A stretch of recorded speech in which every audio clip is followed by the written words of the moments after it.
kind of, That's right. Okay. you know, what you do. You got the unbankable hat, what you into, what's going on. So one of the things that Corey mentioned was contract for deed. I spent 15 years as a mortgage broker and a loan officer, and I was doing loans back in 2008. We all know what happened back in 2008. Yeah, we do. Billion-dollar banks went under. What do you think happened to the dude working from his underwear in his room upstairs, right? Didn't work out so well, so I ended up filing bankruptcy, short-sold my own house. Was in a pretty bad spot as well, and realized I had helped a lot of other people get houses, get home ownership, get investment properties, but I wanted to start actually getting real estate, not just doing loans.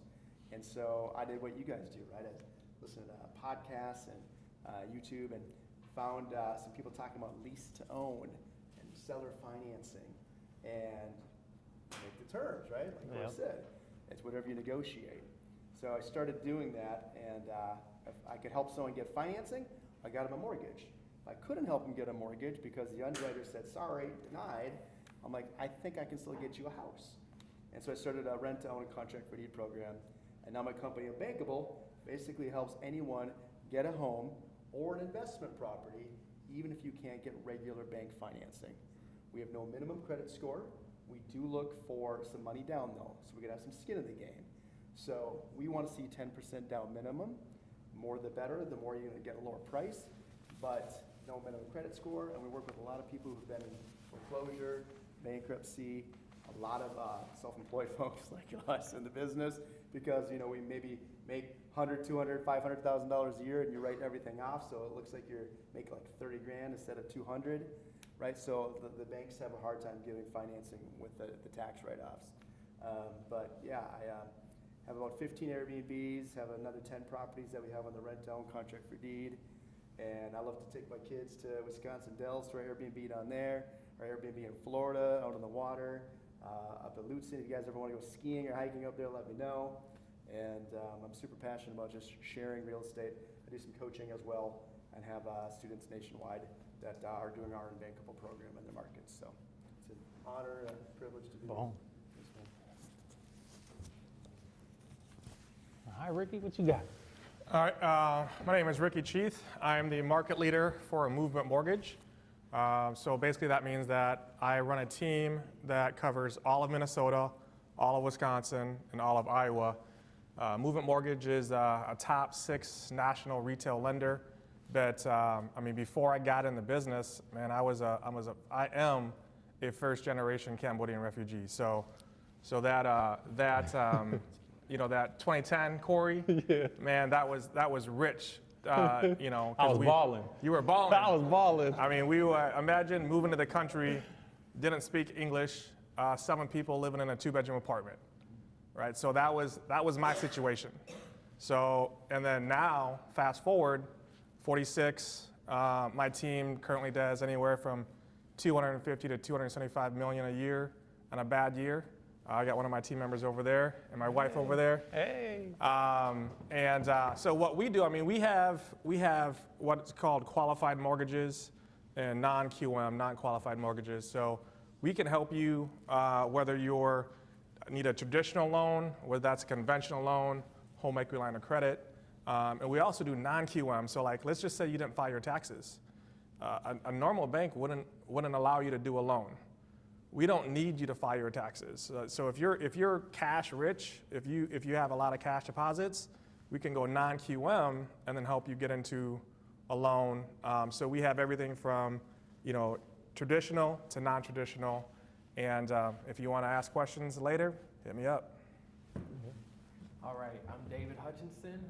I work 3 full-time jobs. I work for a tech company. I have a wife and 2 kids. hey, that's them full-time gigs right there. Yes, they are full-time. And then I do real estate on the side. And so my journey is a little bit different. Like I said, I work in IT, but I bought my first property in 2012. Didn't realize that you could buy more than one property, so I stuck with that for 6 years. And then really, I met Corey around that time in 2018 and I bought my first 4-plex. Hey, Andrew, hey, Sean. And so, yeah, and I've been buying a property one property every year since then. And so I've done the BRRRR, I've done flips, I've done one wholesale, and so just excited to share that journey and experience with you guys. Man, that's some good knowledge up here. Yeah. That's some real good knowledge, man. Well, let's open it up for this Q&A, man. Who's got the first one? Boom, right in the front row. Let's go. Hold on. Actually, before you get, he's got a mic he wants you to hold so we can get that audio. Thanks for inviting me, Corey. Yeah, for sure. So I'm a wholesaler, right? So I have lots of leads. I want to start actually buying them and flipping them. And I got people that would lend me money just because at the gym they know what I do. Like kind of what you said, right? Like they talk to me, what do you do? And I have to explain what I do. And they're like, I got money. yeah. They're like, oh, I got money. And so like, how is the best way to structure that in a deal? Say I want to use like 80% LTV and get the rehab, and then have the 20% come from private money. Do you guys have a good way to structure that? I'll answer just from doing deals like that myself, and then I'll let them answer from the lending side of it. But generally, for me, my experience, especially working with someone like these guys, earn the hard money, you want to have some type of entity set up. I think that's important. And then two, when you're handling hard money or private money, what I would say is the best way that you can do it per deal if you want to. And that's just, especially if it's your first time working with somebody, they may prefer that. But if you can set it up on like a 12-month or 24-month deal where you give them a percentage of interest on it, and then that way you can keep that money in velocity and use it over and over and get it through the deals. And then you just give them a quarterly return, or you give them a return at the end of the year, however you guys structure that. But I would say get an entity, and then it doesn't really matter, at least not with the hard money that I work with, where the money comes from, as long as it's in your account and you have an entity. So that's how I would do it. No, that's perfect. Yeah. That's the easiest way. I definitely. Any feedback on No, that? I definitely second that. Start with that entity. And again, when you're dealing with private money, it's kind of like we talked about. It's whatever you can negotiate. You know, so there's not really a right or wrong answer. It's more accountability. You got to set up really good accountability with that lender partner to be like, hey, here's the project, here's what's going on. Keep them informed. And if you do monthly payments, quarterly payments, yearly payments, whatever it is, negotiate with them. But you want to have some skin in the game. You don't want to do 100% just all borrowed money if you don't have to. I don't know, unbankable, what we got? Yeah, so actually I got a flip that I'm literally selling on Friday. We're closing on Friday. And then I got another one closing on Friday that I bought on a sub-2 3 years ago, $1,000 to the seller. I gave $8,000 to my buddy, Mark, who was a wholesaler, for his dead lead, right? So you can monetize a lot of your bad leads too, just FYI. He's like, hey, this is too skinny for me, but I know you know how to do all this creative stuff. So I paid him $8,000. I paid the seller $1,000. Then I got a couple in, put $50,000 down 30 days later, and I bought it for $182, and I'm selling for $310. That was about almost 4 years ago. So number one, direct to seller is great. Number two, when I go back to rehabs, the one I'm closing on Friday, I probably do like 6 to 8 a year, just regular flips. Can't see these hands, but these hands don't swing tools. they hold pens and they sign stuff. They look hold soft. phones. They look soft. Oh, it's like a baby's butt. Yeah, no calluses. So and here's the cool thing. There's people, right? So I always like to talk about what are you best at, what are you good at? I'm not good at that side of it. I've got partners that are. Yeah. So make sure you're getting someone who knows their stuff with the rehab, the budget, the time, the crew. Yeah. That's not me. But I know Strategic how to partnership. find the deals. I know how to sell the deals. I know how to market. I know how to do the financing, right? So make sure you get that lined up. It's like I find the deals. Exactly. I want to keep finding them. I don't want to go actually do the work. You don't need to go do the Bring work. them to me. Hey, man, that was gonna be my line, man. Hey, bring them to me, and then I'll bring them to you. Oh, you know what? If he brings them to you, if you bring them to you, just give me a good deal, man. If you're free and clear, call me. Nah, good question though. There's Good a question. good book, by the way. It's called Who Not How. Anyone heard of that book? Yes. Just read it. Yeah. Who Not How. So good. Yeah, Take it. put it on your list. All right. You like it? Yeah, it's great. It's a really gives you a good perspective of. You don't need all the know anything, answers. you just have to know everyone. That's it. Yeah. To build off his concept really quick, there's something that I always like to say that I think might resonate a little bit is I always like to say let the professional be the professional, right? So what's your high value behavior? It's finding deals, right? It's not doing deals. like running flips and managing things like that. And so you want to do whatever you can to make sure that you stay in your high value behavior state and hire professionals, whether, or a good team like Corey, or, you know, lean in your resources so that you can keep doing what you're doing. And that's what it sounded like, but I think just framing it that way will help you move forward. Yeah. Or another way to say it is stay in the lane, bro. Yeah, I would definitely add, like prior to 2008, getting into the buy and the flip and the buy and the hold, I didn't know as much as Corey knows now. So what I did is, me and a bunch of college buddies, we formed an investment group. And my lane was the money, the numbers. And then I had other people that were like Corey. And they were like you. They could find the deals. They knew how to swing a hammer. You know what I mean? And we pooled our money. And by pooling our money, we had so much purchasing power. And we didn't buy single family homes. We built condos. We built condominiums. You know, we bought and tore and built up. But then 2008 happened, so it is And what you got it is. tore down. Yeah. Building up. Bet. Like, you know, there's a saying. It's like, show me your network, I'll show you your net worth. So if you can collaborate with people that you trust, you know, I mean, that's how you're gonna rise. It's like rising tides lifts all ships. 100%. Go on. All right. Is there a good way to contact you guys? Yeah. Oh yeah, hit us up after the thing, man. Yeah. Talk to my wifey behind you. She'll give you my number. Who? Oh, there we go. All right, who got that next one? Oh, Jenny. Yeah. Hey, do we got another mic or is it just one? Oh, sorry.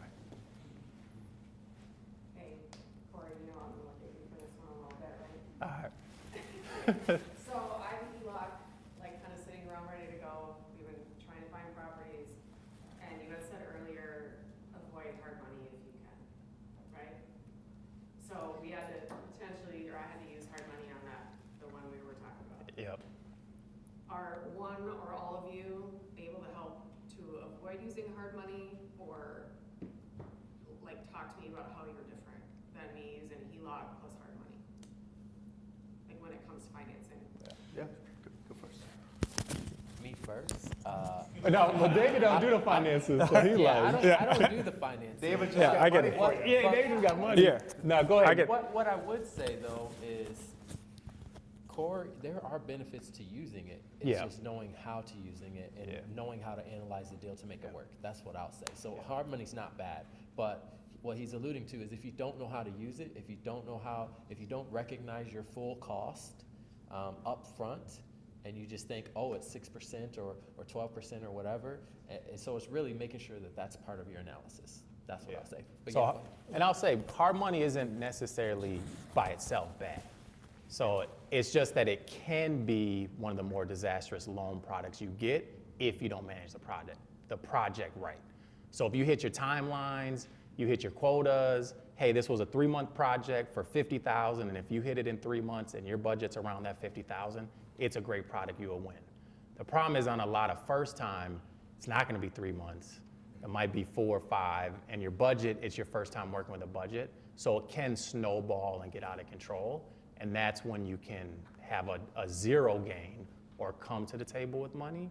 So eventually you wanna work your way into the commercial financing, but I wouldn't necessarily be scared of hard money, just really do your due diligence in the front. And it's a product that if you don't have any other resources, it's a product you have to use if you wanna get in the game. Right. And that's part of it. And did you say that you have a home equity line of credit right now? I do, it's just sitting there waiting to be spent, So so. Don't buy the boat. don't buy the boat. Hold Yeah. on just a little bit longer, don't get that boat. It's ready for this investment, so I have that set to go. So I'm trying to find the property, but also trying to understand all the alternative financing options, right? Yep. So that's why I was like, wait, hard money, what else? Like. Well, you're that's- trying to Yeah. find a property, and this man up here's got properties, so I we know. should. Yeah.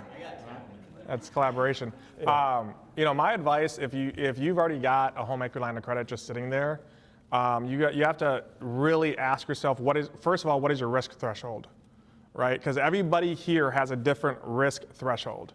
And once you can determine that, it's like, hey, let's just say, for example, you have $200,000 in a home equity line of credit.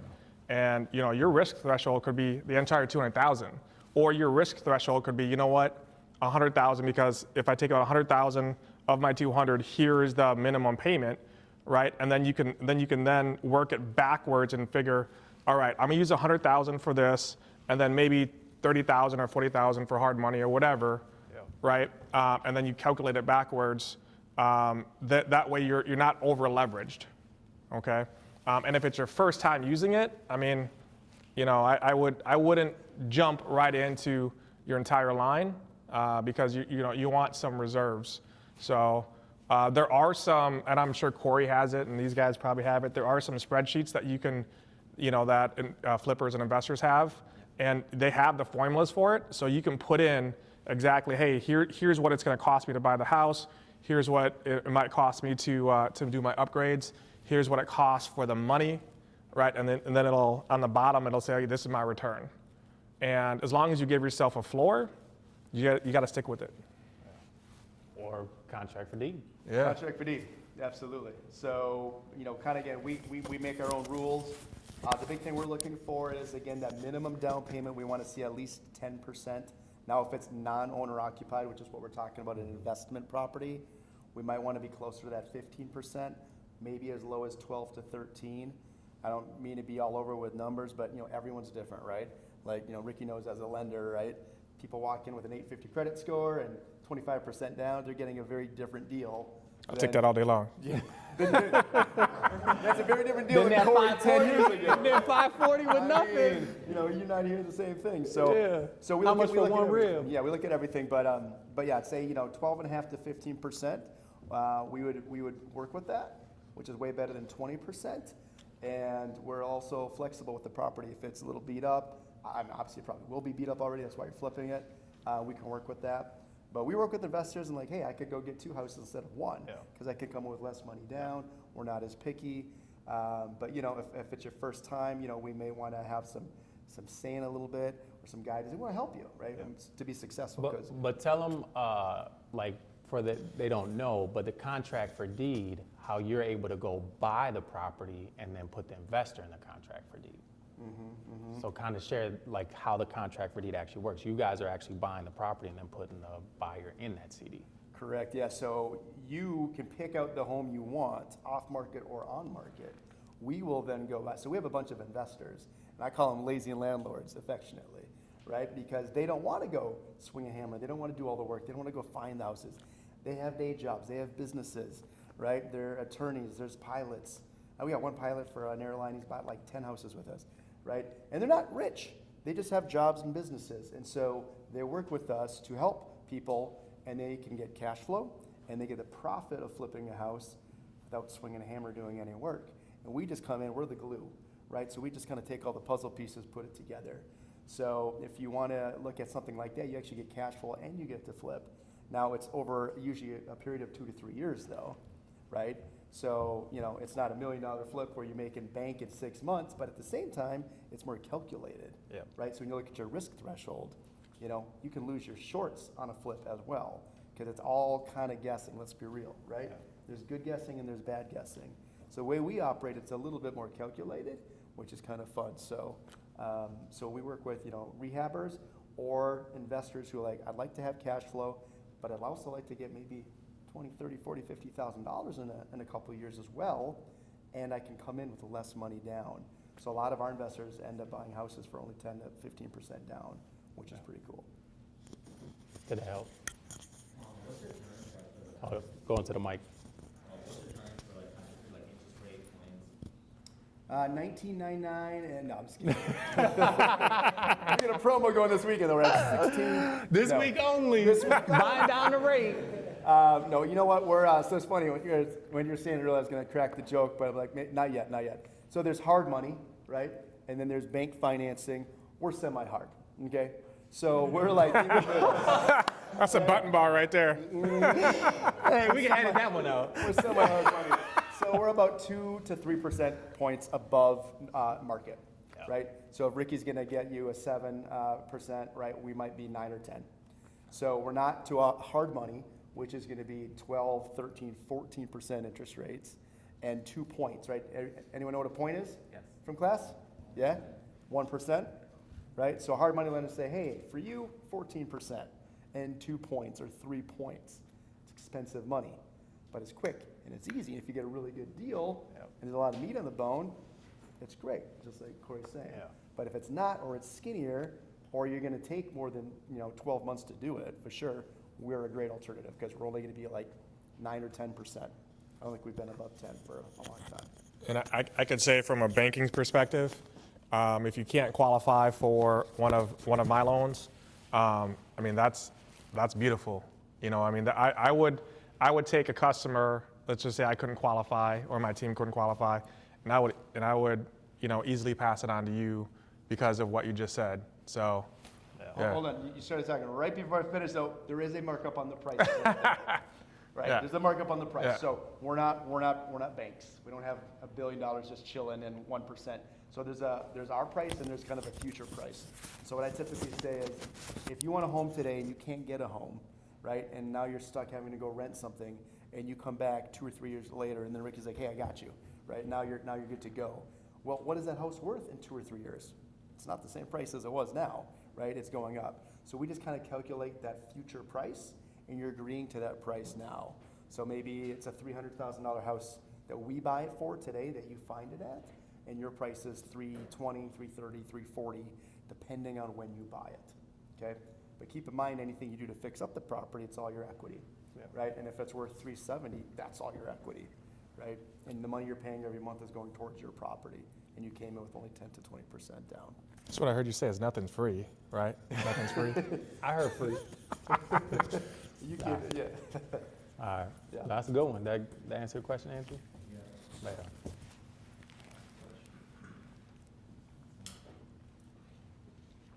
Yeah, now do you take that back, or you still good? No, we're good. We're good. Okay, Yeah. okay, all right, good. All right, check it. So I went home equity line of credit at $70K, bought my first property last January. Been paying on that for 14, 15 months.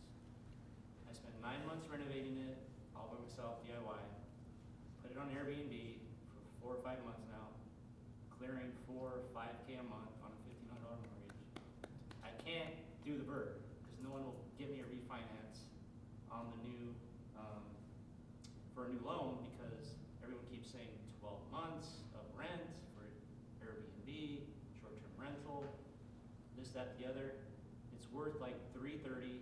I have a 186 loan at 7.5%. I want to get that money out so I can do my next deal, but I don't want to wait till October. Any ideas? DSCR loan, Yeah. 12 Yeah. months for a short-term rental. you got to shop around. Yeah, that's what I was You gonna just say. gotta shop around. Yeah. because I know I can name a couple lenders right now that will do it today. That's, Yeah. Looking for Ha- advice? have you Is that went where- have you went down the commercial financing yet, or have you been doing like the big box retailers? Just looked at some different people that I've met through different online groups, just calling Yep. people. And Yep, I would definitely say, like David was talking about, shop around, because there's definitely commercial finances. I mean, maybe Jesse will talk about it. Are you looking for someone, have you just been looking locally, or are you looking for like a national, I think some of the national ones are a little bit more, Yeah. understand it. Well, I've talked to my traditional lender, I've talked to 2 different DSCR lenders. Yep. They're saying Minnesota on a short-term rental is 12 months. Okay. And you said you're 9 months in? So I've owned it, I've been paying on it for 15 months. Mm-hmm. I've rented it out for 4 or 5 months now, so I need to wait, according to everybody else, another 7 months to refinance it. I want to do it now, do my next deal now. Yeah. Over 100K in equity, I would do a 75% deal, just get 50 or 60 out, but I just need to get that money out to do my next deal. Yeah, I would. I mean, we can chat after this. We've got some non-QM, non-qualified mortgage investors that we would go with, similar to like the DSCR program. As long as your overall credit profile looks good and the cash makes sense. I mean, we might have some investors for you on that one. Yeah. So.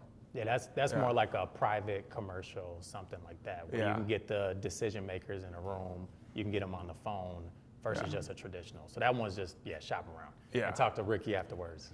Yeah.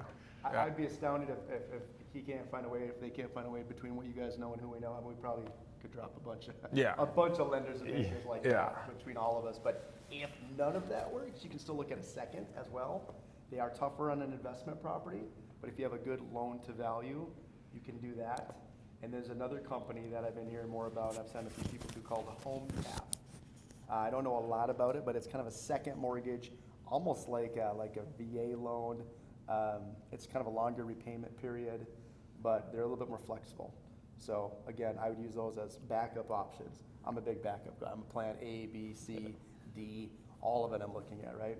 So I think plan A, we can help you with that though. Yeah. But those are good backups. And I've got some backup lenders that I send people to, you know. So if we couldn't do it, I'll just, you know, It'd send be you to shocked someone. if we couldn't Yeah. find somebody that could do it for Yeah. you. So, And Lynn right behind you. Lynn right behind you could probably help you out. yeah. Oh, hold on. Can we give him a round of applause? Yeah, that was a good one, man. That was real world. That was real world problem solving right there. I did all the work. Yeah, You that- beat me. Yeah. Yeah, that's a good story. Awesome. Oh, yeah, I have a question. He got the mic. You know how you say when you build like relationship with commercial banks, you know, the skill set and stuff. Were there some other banks that you say that another way to get in is just parking a lot of cash, right? Like, Yeah. what was like the top 3 banks that you recommend? Was like Bridgewater? Yeah, in Minnesota, Bridgewater, Vision, Midwest One, and Sunrise Banks. I would add Community Resource Bank. That's a good one for multifamily for sure. Yeah, and singles, yeah. Normally you just kind of put deposit cash. You have to like work like do they want to see transactions all the time, or can you How- just like put like money in there? And just, like, So, put it? I mean, so for Bridgewater, right? So Bridgewater is one of the biggest players in any of the spaces for local banking as far as what we're talking about. And I tried to get in there for like 6 years, and they were like, it ain't happening. You know, I tried all the different routes to be like, hey, I'm doing these flips, but my profile didn't match what they were looking for. I wasn't a big enough player. But what happened is I made relationships with people that were using Bridgewater. You know, I went to like 3 different investors that were using Bridgewater, and I was like, how did you guys get in? How did you guys get in? And you know how they got in? Someone else vouched for them. So then those guys made a phone call to their lender and was like, hey, this Corey dude, he's legit. We did a little powwow, did a lunch meeting with a Bridgewater banker, and that's how I got in. So it wasn't the deposit, it wasn't anything like that. It's kind of like what I've been talking about this whole time. It was relationship. Building a relationship with someone that vouched for me, and not only vouched for me, but set up the lunch meeting for me. And that's how I was able to get in. Now, once I got in, they were like, hey, now that we see you, we'll definitely work with you, but here's the stuff you gotta bring, deposits and like all that good stuff. But not a lot. They usually just open, put some money with them, have a checking account, Yep. move it later. If their online banking sucks, I Yep. do that all the time. Yep. Like, yep, 1,000. Yep. She gone. The minute I get that Platform loan, sucks. I'm No out. mobile deposit, what is it, 85? And I will say every commercial bank is different. You know, some commercial banks love flips. Some like multifamily. Some are like, no, I only want 10 units. Some are shorter terms. Some are longer term. So you got to get to know every bank and what they're good at and what they want. So if you go to a commercial bank and they only want 10-unit buildings and you're like, man, I want to do this flip, a rehab loan, you're going to butt your head. You know, so that's why I have like 4 different ones, because each one does something different that works for what I got going on. A lot of people, when I'm talking about commercial lending too, I got 2 things that is a great point to segue with that. Because they're like, oh, commercial, like I'm not buying a skyscraper or an industrial building. Like, no, a single family house can be commercial. It just means it doesn't go by Fannie Mae, Freddie Mac's rules. It's not conventional. Yep. It's not 1,200 pages of guidelines that everyone in the country has to follow, right? So it's more flexible that way, which goes on to my second point. I did loans for 15 years. And for 15 years, I was like, it doesn't work like that. You can't just go like, hey, Bob, and shake their hand. You guys have this good relationship. There's rules, there's guidelines, and it fits or it doesn't fit. And that's kind of how it is. I was the one in the professional saying that for 15 years. And then I started finding other options. I'm like, oh, damn, it is kind of like that, right? Like the more you do, the more they trust you, and it gets better, and you have more openings, or you have someone that knows someone, and it kind of is. You can't have a 540 credit score and no money, but like that gets your foot in the door. That was my problem. Relationships, you know what I mean? Well, but it gets your foot in the door. So don't be like me, who was in the business for 15 years thinking that's how it is. It's not. Does having a paid off house help as like leverage? But no one would touch him. And we wouldn't be able to do the deal the way he wanted it structured due to a lot of complexities with his business because he's got multiple businesses. I picked up the phone, called a friend of mine who's a VP of a credit union, and said, "Hey, I got a client for you." She was like, "No, we don't do those loans." I'm like, "I'll teach you how to do this loan." So we got on the phone with the president of the credit union, and we created the program that I have at my bank at their credit union, and they got the loan done in like 3 weeks. And were they using collateral? Huh? And they were using Yeah. collateral? Yeah. So, I mean, it just goes back to what Corey said earlier. It's a lot about relationships, a lot about relationships. So even if one of us can't help you directly, I mean, there's so many people that, can figure it out. So. I will piggyback on that, push back a little bit on the having the house free and clear. So in some ways, it can be a negative having the house free and clear. So if you have your personal home free and clear and it's not creating any income, not necessarily the best for the banks. They're like, yeah, it's cool, but what's your income looking like? Versus if you have, say, a duplex or 4-unit that's free and clear and that whole rent nugget is coming in. So not only do you have the equity and it's paid off and you have the rent, that's a lot better than, hey, I just have my house paid off. But in my experience, the banks don't necessarily give you like a superior deal if you have them paid off. They want to know the cash flow. So at the end of the day, if it's like if I have a house that's worth $500 paid off, that's just dead money sitting there. Why do I want that money just sitting there not getting put to work? Versus if I did have a loan on it, I could use that money for other stuff, and the bank isn't necessarily going to penalize me. Home equity line of credit. Home equity, yeah. So like if a bank is like, hey, Corey, today the rate's 7.5, and I'm like, yeah, but my house is free and clear. They're not like, all right, 6.5 on the rate. They're like, okay, we'll give it to you for like 7.48. Like, man, I'm taking that money all day. So it's not like a huge benefit, I think it depends on the use case too, though, because Corey knows Renovo, which you know them too, but if you have a house paid off, they'll let you cross-collateralize that to buy a house, which means no money down, no payments until you close, so there's definitely some benefits there. It depends on who you're working with, though. Yeah. Yeah. Just make sure you're not trying to sell the house that's cross-collateralized. Like, because now that's pushing that one back. Yeah, don't do that. Like, oh, I did say yes to that, didn't I? Yeah, don't do that. I have a question. There's Mike. Yeah, we got it. Hi, my name is Svetlana. I'm an interior designer. So I work on different type of projects on low budget and high end. So, and I do Airbnb like staging. Right now I have a project in St. Paul. So I would like to have my own flips and my own rental properties. And this is why I'm here. I'm learning from different experiences. And my question is, it's really it's hard to start, right? Like to make a first flip or first rental property. And America is a new country for me, so like I would like to hear your first experience, like what was the mistakes. I have an experience to renovate properties, so I have my team and very good crew. I know how to save money on renovations, but at the same time, investing money, this is the big part of what I'm scared of. So if you can share like your first experience, like when you like flip the house or buy a rental property, that would be helpful. I'll go first. Yeah, go. So Corey sold me, it was actually a group of people, but he sold us our first flip. And Corey laid out the plan for us, and we didn't execute it, right? And so, Hey, his words, not mine. I'm just telling you, that's the truth, right? And you had some, I would really say, but now, contrasting that to what I know now, really making sure that you buy right. I think Yeah. that's the most important thing for any deal, because even if you make mistakes, if you bought right, you can still weather the storm. And so making sure that you buy right at the right price. And then two, just analyzing the deal. So I think we talked about having calculators. We do. I'm sure Corey still uses one. I use one for all of my deals. And so just making sure that you know how to analyze the deal. And so what's your holding cost? What's your purchase price, what's your rehab, what's your projected ARV, are you being conservative, are you being aggressive, all of that different type of stuff. So that would be my experience. It's just buy right. That's the first and foremost, buy right. And I would say, most people have fear of everything, right? And paralysis by analysis. At a certain point, you just have to pull the trigger. You just have to do your first one, whether it's good, bad, ugly, or oh my God, I don't ever want to do this again.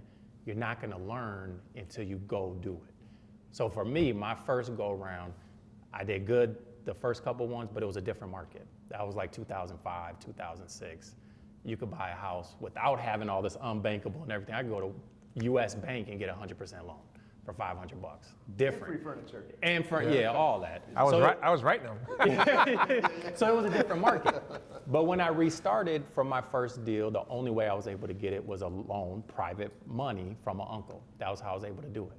Now, I did everything myself. I didn't have a crew. I didn't hire anybody. The crew was me and my boys. And I was telling them, paint this, paint that, and their paint sucks, and I had to go paint it. That was a crew. But I learned. I learned everything about the house, every single thing about sheetrock, tile, painting, framing, whatever it was, I learned. So then the next one, I did that again and again, and then I slowly started adding in crews. I slowly started to pay for the contractor work. But I did it all myself so I could learn. And the thing was, if you're gonna get into flips and rentals and all that, it's just a matter of time before you make a mistake. Everyone up here on this panel, as much experience as we've had, we probably bat 80%, 70%. No one's up here batting 100%. You're not gonna do 100 flips and make bank on all 100.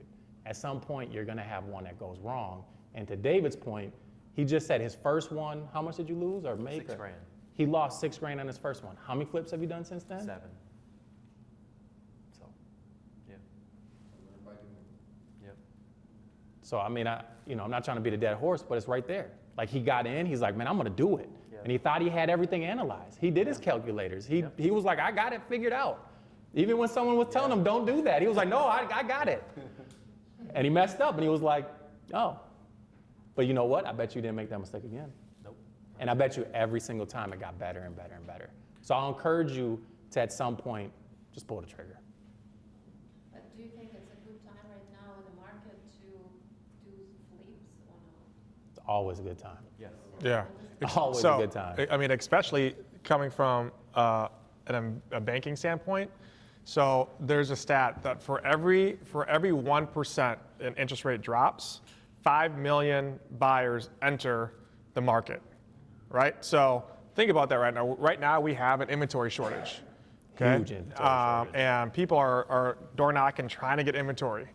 So if the longer you wait, because you're like, and the interest rates drop, even if you don't need to go conventional or whatever, because you got your own money or hard money, like you got to remember, for every 1%, 5 million people are entering. So they're trying to snatch the homes as well. So more people that are trying to snatch the home that you're trying to buy means that the cost of that home goes up, which means that the amount of money you make goes down. So right now is a great time to get into it. Don't wait. The more you wait, the more you lose. Because you're not the one who, especially if you're flipping, you're not the one that's getting that 7% interest rate. The buyer is, right? Yeah. And so the cost of hard money is the cost of hard money, if that's what you're using. But I will say too, if it's a mindset thing, like you need 3 things to kind of get through it, right? So you have the strategy, Corey, he's laying that out. And it sounds like it's really, what story are you telling yourself, right? Are you telling yourself the story about interest rates are high, or home prices are high, everything's expensive? Like, what are you telling yourself? Because me and Corey are still finding deals. And so it's out there and it's definitely possible, but you got to figure that out. And then 2, I'm going Tony Robbins on you guys, but the strategy, what story are you telling yourself? And then 2, what state are you in? If you can get into a state that's positive, you can make great decisions and you can get out there and accomplish things. But you got to get yourself in the right state of mind to do that. I'd say my first place was a fourplex, FHA financing, when I had a JOB, which I haven't had a JOB for a while. But when I did, that was my first one, 3.5% down, FHA.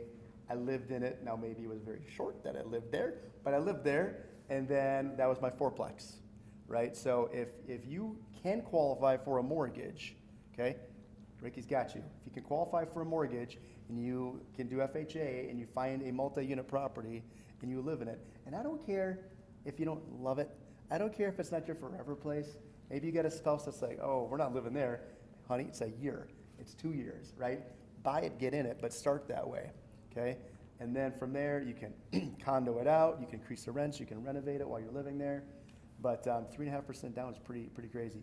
Some conventional products with 5% down as well, if you do qualify. So, I mean, you guys are doing the first step. You're here, and this is awesome. The fact you guys are here, you're here in the evening, you're taking time out to be here to learn is huge. But I'm the kind of person, like, I want to know everything there is to know what my options are. If you got good credit and you can get financing, there you go. FHA, conventional, 3.5%, 5% down, go find something, right? Work with people who can help you go find something. If you don't qualify, but you have 10% down or more, I got you, right? If you find a really good deal that's got a lot of meat on the bone, right, and you can do hard money and be okay, do that. And you've got people within our sphere here that can help you find the products, the property, the inventory, line you up with the financing. So again, who, not how. You don't need to know all the answers. Yeah. Just who can you kind of bring into your power team that can help you. Yeah. With those I'd ask you pieces. this, what's your number one fear? What's your number one fear when it comes to investing? I just want to find a deal. Like, really, but I don't have time. So, all right, so, Like all other people, you know, we all busy, and I'm not in real estate Yep. at the moment. I always thinking like, I need a license, I want to see what's on the market, you know? Yep. But I don't have a license, I don't have the access, so like someone needs to find a deal for me, right? so then I would implore you then to, I think David touched on it earlier, then you hire somebody that's their lane. Like, hey, I am a realtor that does this. I am a lender that does this. And you listen to what they have to say. Because if you're like, hey, I don't have time, I got a job, I got all this going on, you have to build a team that you trust and someone that's their role. And I will say this, a lot of people say that. I was waiting for you to say it, be like, I'm just looking for the right deal. I guarantee you, if you go around this room and you ask everybody what is a deal to them, you'll get 50 different answers. So really you have to think, what is that deal you're looking for? Is it realistic or not? Because some fears are based on an unrealistic deal. Like, man, I'm really scared because I'm just not seeing deals that are gonna make me 60 grand. Well, maybe you're looking at it wrong. Maybe there's not deals for where your buying power is that's gonna make you 60 grand. Maybe your deal should be a 30 grand deal or a 20 grand deal. And then that fear is off because you'll find a whole bunch of those. So really you gotta think about not only what's my fear, get your team, but what does a real deal look like? What does that really entail? How much money do I really wanna make to be comfortable? And that might be the problem right there. Yeah. Another thing is, I know, like, for example, when we built the budget for the renovation project, right? So we use the current prices, but I work for California Closets also. And like, the price increasing every 3 months, you know, and for me, my biggest fear is the pricing, you know, like that I cannot predict what will be like in 3 months or 6 months. And with the mortgage rates also. Yeah. And no one can. No one's gonna be able to predict what the house pricing is gonna do. When we buy a house, I can't speak for anyone up here. When I buy a house and I love the thrill of it, the chase of it, and I'm like, man, this thing's gonna make so much money, it's gonna ball out, I know it's gonna be the one. Man, the minute I signed that paperwork, I sit in my car and I'm like, you idiot. What in the world did you just do? I'm like, man, I'm scared, I'm nervous. I'm like, now I got another payment, now I gotta deal with all this contractors and all their stuff, and I gotta manage them, and I'm like, oh my God. But you know what? I do that after I sign the paperwork. Hey, but you signed. You got it. Because you know what? Experience. I know that, hey, today the house I buy, I have no idea when it's gonna sell. I have no idea how much it's gonna sell for. I don't know if I'm gonna make 10,000, 100,000, or 300,000. But I've been doing it long enough that I know at the end of the rainbow, something good's gonna happen. And I'm gonna be flexible and mobile enough with my team that I've built around me to make something of it. And so then I pull the trigger, I sign the documents, I say, yep, you're an idiot today, but tomorrow, let's go ball out. Yeah, and The hard part, you just jumped in and then figured it out. I mean, I had maybe a parachute, but yeah, I jumped in. You don't need to know steps 7, 8, 9. Just do steps 1 and 2. I think Yeah. one thing that hasn't been mentioned yet, but I think is such a powerful tool, but often overlooked. When I got my mentors in Seattle, and between him and Thatch, or Corey and Thatch, my mentor, my net worth went from 100,000 to I'm at $600,000 now in 2 years. And so, really, I think the power of having a mentor, someone who's done it, someone who's been there, someone to coach you through it. So when you have concerns about pricing, you can say, oh yeah, the pricing of wood is going up, so is the pricing of houses, right? And so, you can sell your house for more too, but it just costs more to get through the project. And so Yep. I think just having that experience from someone, whether it's a paid mentorship or just, hey, leaning on Corey to say, hey, I really need your expertise. I found this deal, or hey, help me find a deal. Corey helped me find my first deal, so he's willing to do it, And so I think that is a very vital to anyone's success in here. If you can find a mentor, whether your mentor could be on YouTube, you may never meet them, but just follow someone, learn from them, hear their story, get on Corey's social media. He's always dropping knowledge, and so doing that in itself is super valuable and can take you a long way. Yeah, and I would also add when you're looking for mentors, whether they're in person and you can meet them and talk to them in person, or whether online, don't just ask them, like, hey, how do I make this a successful transition? Ask them what were some of your pitfalls, what were some of the things that you did wrong if you could turn back the time, because I mean, as human beings, we learn from our mistakes. That's how most human beings learn. I mean, my first real estate transaction is, like I said, it wasn't an individual. It was a bunch of college buddies getting together and pooling our money because we trusted each other. And then, we just had more buying power, and each of us had different skill sets. So I stayed in my lane, another buddy stayed in his, so on and so forth. And that allowed us to expand so much faster. We just went a little crazy, and then the market fell. So. I'll say my biggest mistake was waiting too long. I was helping other people get houses for years and just getting a commission check, having a good time, but I didn't build wealth. And then finally I'm like, why am I not doing this? And of course I started after Ricky was given the 100% down, and I was doing that too even. Like, no money down, 100% financing loans. Like, why wouldn't you get going with that, But I waited too long. And once you get in the game, just get in the game. You do one, you're gonna go, oh, it's not that bad. You get to your second one and go, I got this. And you will fail. It's not an if, you absolutely will. But if you have the right people around you and you're just getting out, taking chances, you're ahead of 98% of people, because everybody just thinks about it and they don't do anything. Let me ask you a question. If you learn from it, is it really a failure? Not at all. Right? Come with that high level Come on, stuff. man. No. Come with that high level. All right, a couple more. Did that? Oh, that Dwayne. What would you say is a common mistake when analyzing the deal that you guys have made in your first deal? Spending too much time on the analysis. I love that one. Yeah. I love that one. Too emotional. Yeah. I mean, that kind of goes back to the same thing, like just spending too much time analyzing every single little detail. Because the thing is, you can analyze a property, an investment property, till you're blue in the face.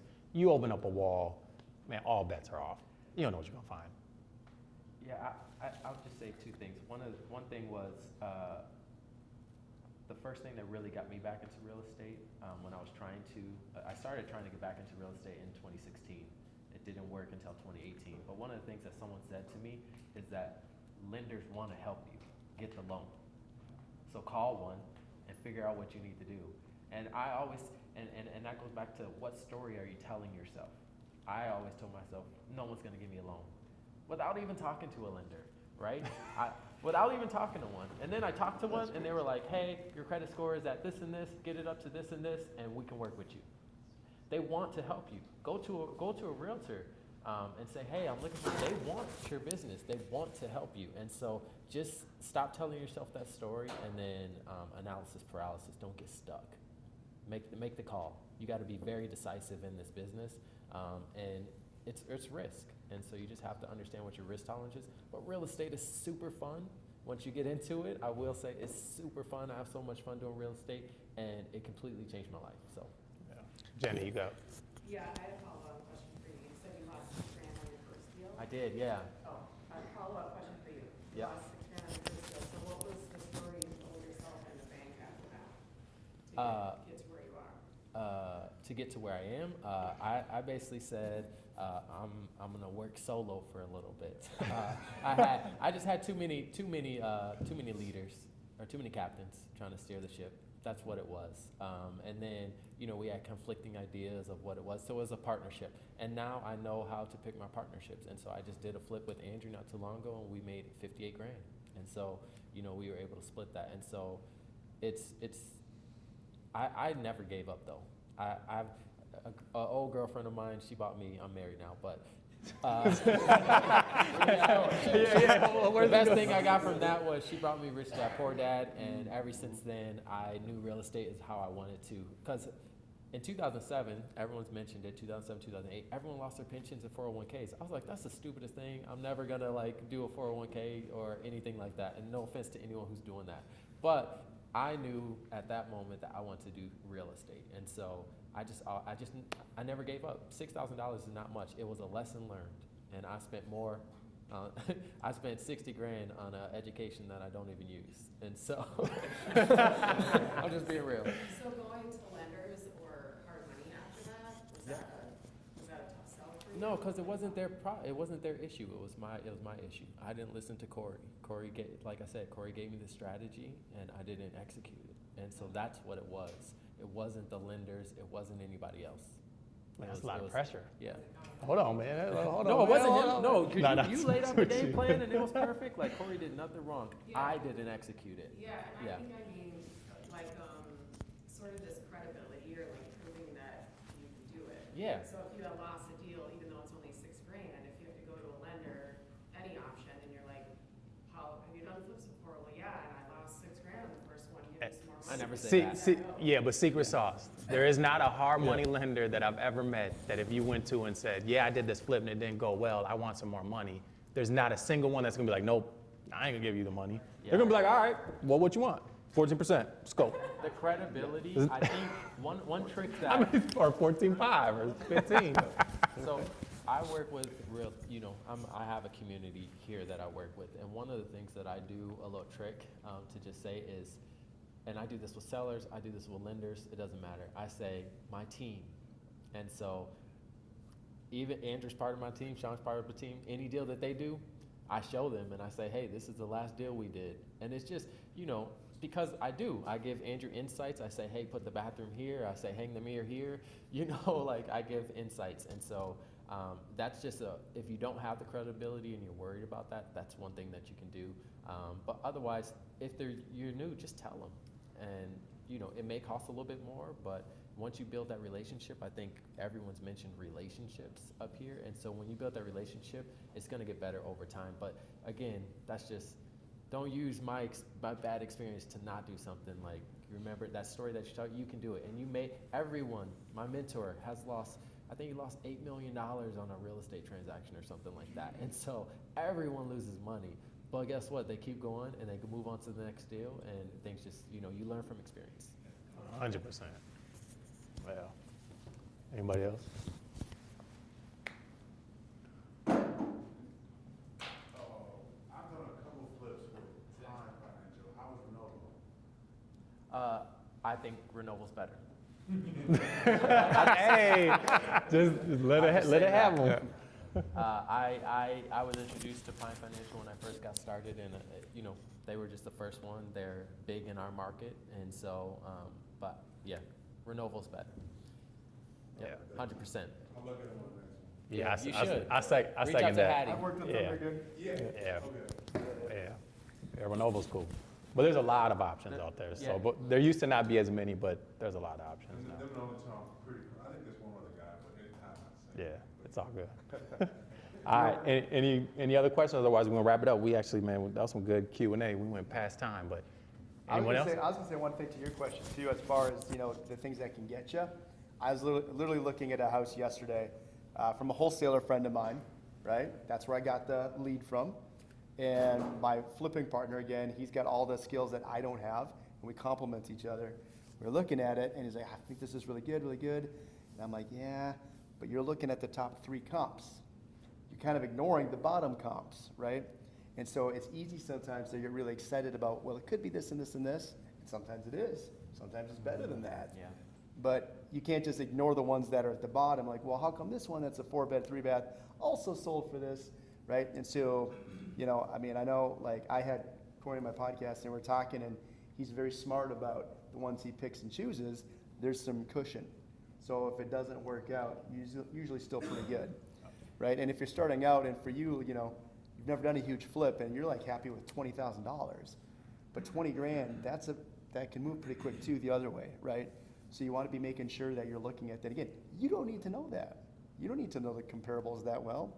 Rely on your agent or whoever you're working with in your team to be like, let's look at this, let's look at that, or that's on the other side of that boundary, or it's got this going on, or I got a place right now by railroad tracks. I shouldn't have bought it. I knew better. And it's on a busy highway. I know better. I got excited. I wanted to get the deal done. I'm like, well, if it works, this is what we're making. Guess what? Didn't work. And now we got it, and now it's not moving. And now I got to deal with it every day on top of all the other stuff. So, and I've been doing this 20 plus years, so you still just get excited. still make sometimes. mistakes, And yeah. you roll the dice, and I was like, oh, okay, that one didn't work out. And then you got to scramble, and you got to think, and you got to be creative. So what I heard you say was know your numbers and look at the conservative side as well. Absolutely. And listen to your realtor. Corey brought me a deal, didn't want it. I tried to do my own comps, didn't listen to his advice. He ended up doing it himself, made $80,000. That could have been mine.